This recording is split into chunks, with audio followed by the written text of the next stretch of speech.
First of all, before we start, man, I'm with Avocado right now. The living legend, Avocado. I got so much respect for this guy, man. Nah, serious, man. Like, you know what I'm saying?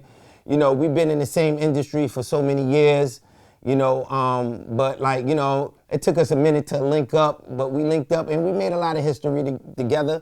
And, you know what I mean? I got a great deal of respect for my brother, Avocado. So, you know what I mean? Let me just get that out the way before, you know what I mean, we even start. So I'm here, you know what I mean? I'm in LA right now. I had to come pay homage. And you know what I mean? I'm here with my bro. What's up, man? I don't get a chance to kick it with him on a one-on-one. So, you know what I mean? This is an honor, it's a pleasure.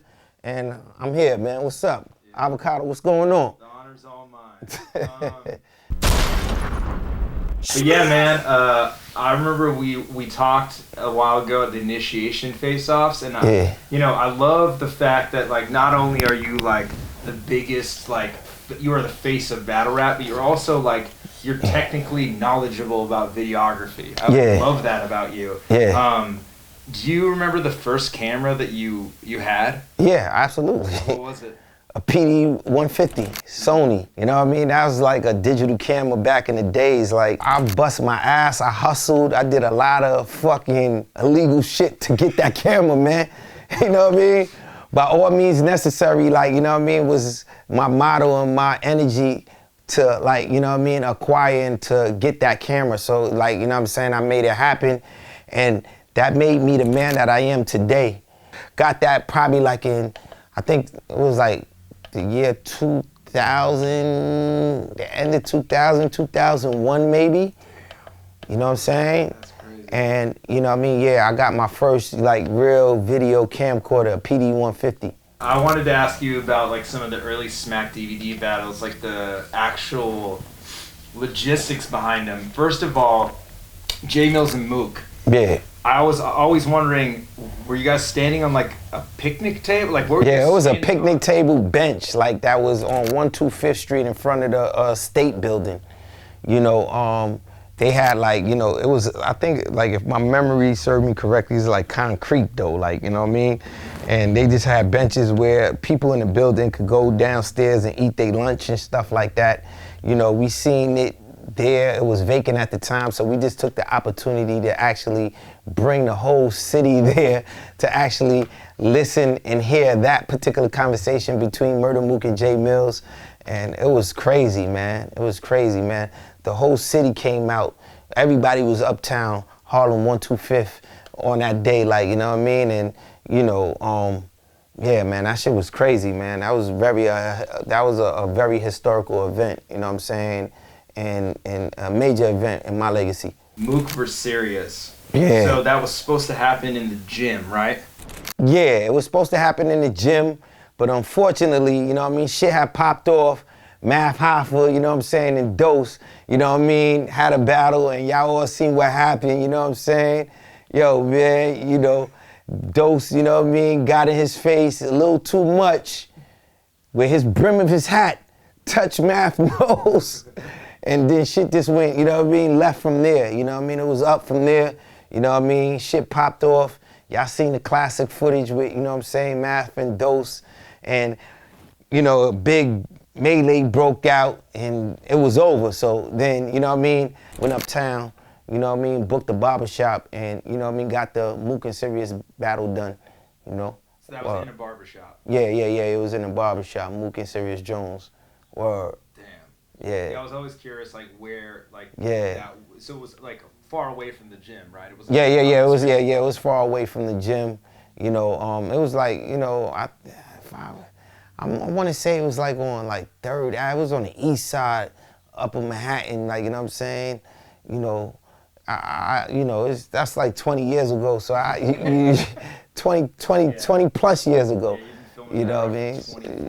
Yeah, man. Yeah, man. Crazy. Yeah, man.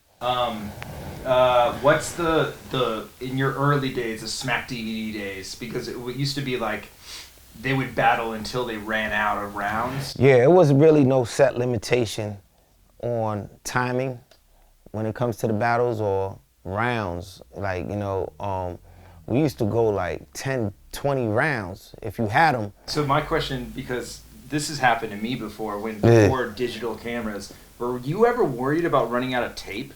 Like when you were filming? Yeah, not always. You know, I was always prepared though. Like, you know what I mean? This was my lifestyle. Like, you know, I made creating content my living on how I was gonna survive in life. So like I always was prepared, like, you know what I mean? And made sure I had extra tapes and extra batteries. You know what I'm saying? Like, you know what I mean? Batteries gotta be charged. Yeah. Like, you know what I mean? I needed 3, I had the big joints, the big joints. Have 2 of those, 3 of those on deck, making sure that, like, you know, and, you know, I used to carry my charger on me too. So, like, if it was ever a situation where, like, you know what I mean, I was gonna be filming for a long period of time, I'll set up, you know what I mean, my charger, have a battery on deck on a power pack, so, you know what I mean, it could be charging, so, yeah. How does it feel that you, like, you know, we're, like, currently in this era of, like, big venues and, like, big stages, but, like, everybody always asks for, like, get it back to the streets, you know, get it back in, like, the raw essence, which you created. Yeah, like, like everybody essentially wants to see Smack DVD era, like, over again. Like, how does that feel? I mean, it feels good. You know what I mean? It definitely feels good to, like, you know, be appreciated for, like, you know, the style that, like, you know what I mean, we introduced to the culture. You know, it feels real good, but, like, you know what I mean, when it comes down to, like, you know what I'm saying, the big stages, you know, the stages came into play when, you know, I had to try to figure out how to monetize off of the actual art form. Battle rap was basically like, you know, we used to do this shit for credibility, you know what I'm saying? There was no purses involved. It was just like, you know what I mean, who got the illest rhymes? I'm trying to prove a point, and I'm trying to rep my block, and I'm trying to rep me as an artist. That's what this shit was basically solely based on. You know, money wasn't the, you know, grand prize. Yeah. You know, it was just respect and who had the illest rhymes, you know. But as time, you know, went on, you know, we had to figure out a way where, you know what I mean, we could create, you know, a situation where we could try to create our own industry within inside the hip hop culture, so we could, you know, basically level up and just bring this art form to new horizons. So we came up with, like, you know, a model where it's like, yo, I'm looking at the situation when I'm actually on the streets doing these battles. I'm seeing like 300, 400 people in a park like this. Yo, they battling over there 7 o'clock. Yo, we there. People from different boroughs showing up. I'm like, yo, listen. I'm looking at the crowd like, yo, if I had a venue where I could actually charge an entry fee for this situation, you know, we could actually create some type of revenue where we could actually, you know, pay and, you know, provide and produce, you know, income for these artists to have, you know, a chance to make some money for themselves and create opportunity for themselves. So, you know what I mean? My brother Beasley and Chigo, you know what I'm saying, we decided to, like, really try to organize the situation so we could just, like, you know what I mean, bring it into a venue where we could charge a cover fee so, you know what I mean, people could actually watch, you know what I mean, these dudes perform. And we did that, and we were successful at doing so, and, you know, we are where we at today. We started to, like, you know, really, like, concentrate on the production aspect of the situation from URL 1.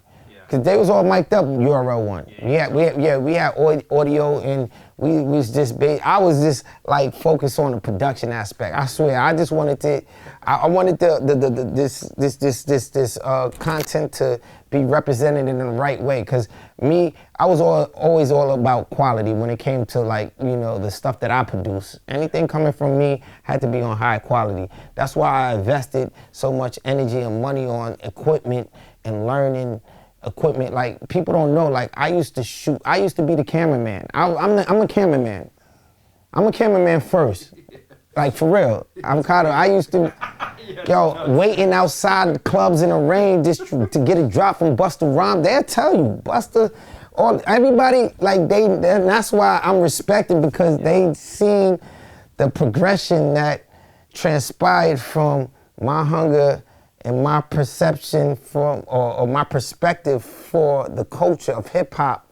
And I've been on my own time independently for years, holding it down, like just doing my own thing, not signing up to nobody, just really representing hip hop in its purest form independently. Like, I know that JB is like head of production at URL. Yes. He does an amazing Shout out to JB. JB. Band is like an amazing series that he started amongst others. Is there anything that you want to do as far as like a production level that you haven't? I mean, you don't have to say it. But Yeah. Nah, I do. I bring creative ideas to everything. Like, you know what I mean? Respectfully, like, you know what I'm saying, JB, you know what I'm saying, is a professional at what he do, and I follow his lead on everything, but like, you know what I mean, we definitely bounce back ideas, and that's what makes our partnership, you know, so dynamic, because, you know what I'm saying, it's like, you know, is a experienced production guy with a experienced creator. Yeah.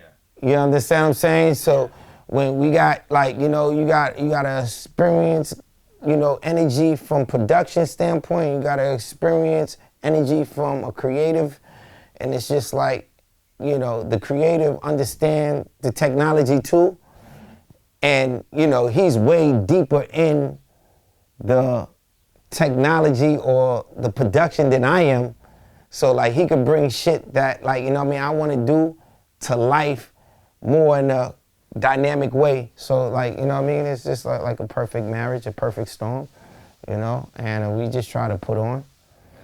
Hell yeah.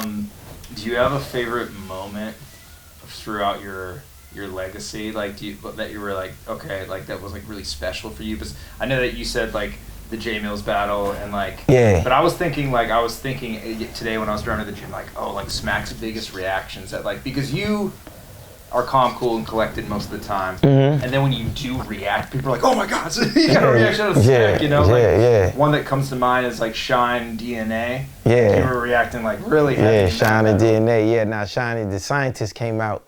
Professor Shine. Professor Shine. Is there a moment that sticks out in your mind? Like, you know, I mean, a lot of them do. Like, you know what I mean? I could just do two real quick, you know what I mean? Because it's a rebuttal type of a situation.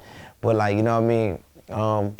When I was going up with Ill Will was like, you know what I'm saying, you know what I mean, rocking with me at that time when we had a good, you know what I mean, rapport, you know, he was going up against DNA. And I always try to go for the underdogs or the newer guys just to keep the older guys on top of their fucking A game. That's just my thing. Like, yo, you know what I mean? Like, I got a new gunner. I don't know if you're ready for, and I always try, and that's how I, like, you know what I mean, nurture the culture to grow. You understand what I'm saying? That's just me. And I was, you know what I mean, rocking with Ill Will, so I was sick in Ill Will on DNA.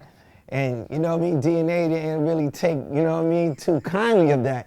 And he's like, yo, Smack, you thought that Ill Will was gonna motherfucking get Smack the fuck out of here. When I say that, fucking the whole fucking city erupted. Like, the whole building erupted, like.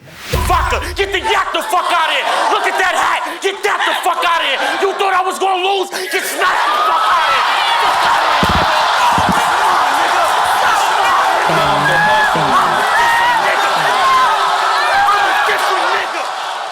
Yo, I did not expect that. Like, you know what I'm saying? That's the first time somebody like incorporated me in they like line that like was a haymaker towards me.